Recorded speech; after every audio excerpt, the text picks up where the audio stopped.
Hey everyone, you're watching Sidestep Adventures and it is Robert. And if you saw the previous video, the Jephthah Chambliss Cemetery that we looked at, we were driving back up the street and got to give it to Brian again. He spotted this one off the side of the road, and so we pulled in to investigate it. And at first I didn't think it was one I was going to film, and then I got out here and was looking at some of these graves here, which I'll show you in just a minute. Thought this is really interesting.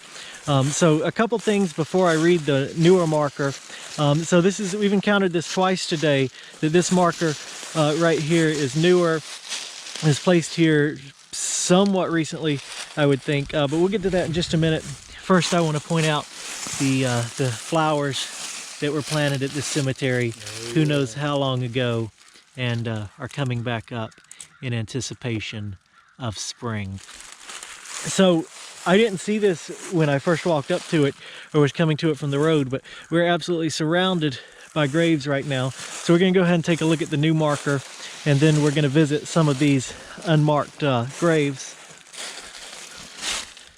So this is the Edward Giddens Cemetery. First burial 1852, and the last burial was 1926. And just like at the Jephthah Chambliss Cemetery, this looks like a newer marker that was placed here somewhat recently, much newer than the graves out here. So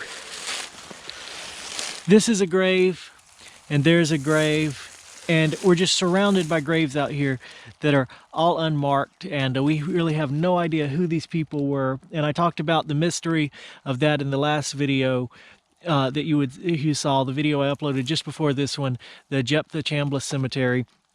And we drive right down the road and run into the same kind of mystery. So we're gonna, even though we don't know any of the names other than Edward Giddens, we're gonna look at these graves and just take a look at them for a minute and wonder who they were and what their lives were like.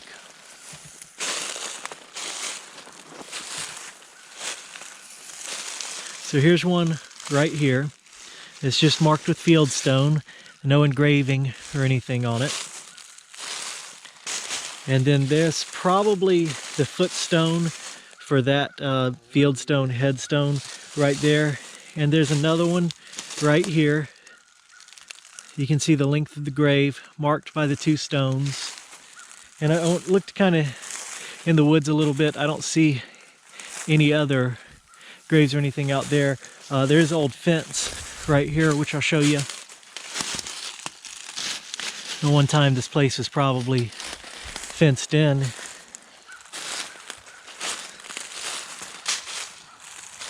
And you can see it's just right off the side of the road, and just kind of interesting here. There's some more plants right there coming up for spring, some more flowers that were planted very long ago.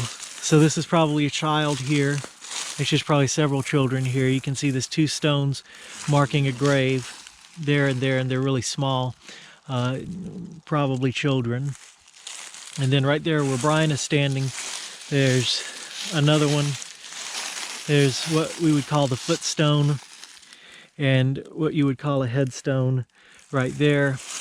And then there's one there, and no visible footstone right there. And here we have another one. This is the first one we really looked at on camera right there. I don't see any more over there. No more field stones. Oh, Brian found the footstone for this grave right here. It's just fallen over.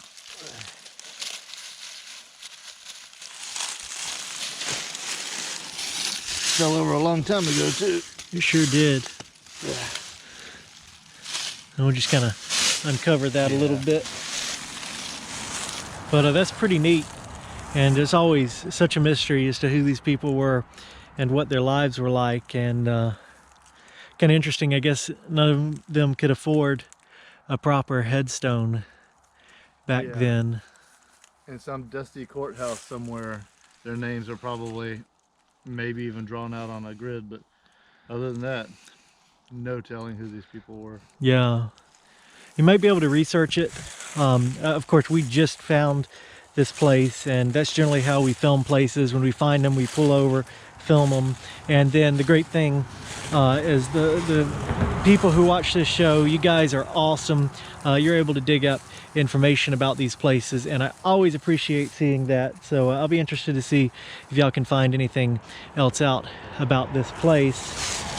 There is another marker right there, and then there's some more fence that would have gone around. But these places, they really fascinate me. It's so cool what's been kind of lost to time in so many ways, and to think of all the people who lived here and have worked this land over such a long period of time, and now you've got all that's left of them are fieldstone markers. It's kind of interesting to think about. All right, guys, well, I hope you've enjoyed seeing this old cemetery with us. This is a pretty fascinating place, along with the other one from the video just before this one. They both really fascinate me, kind of the mystery of it all. I keep talking about that, but that's really the way I feel about these places, is the history that's lost to time, and the unanswered questions just really fascinate me. And it's pretty cool. We normally wouldn't see places like this because it's not marked very well. There's no sign on the side of the road saying there's a cemetery over here. There's just the markers that you've seen. But since it's winter time and all the leaves have died back and are on the ground now being crunched under our feet, you can see this sort of stuff. So that's pretty cool. So don't forget to like, share, and subscribe, and we'll see you guys on the next adventure. Man, that's amazing. And if someone hadn't put that marble marker there much later, you would never even know the cemetery was here.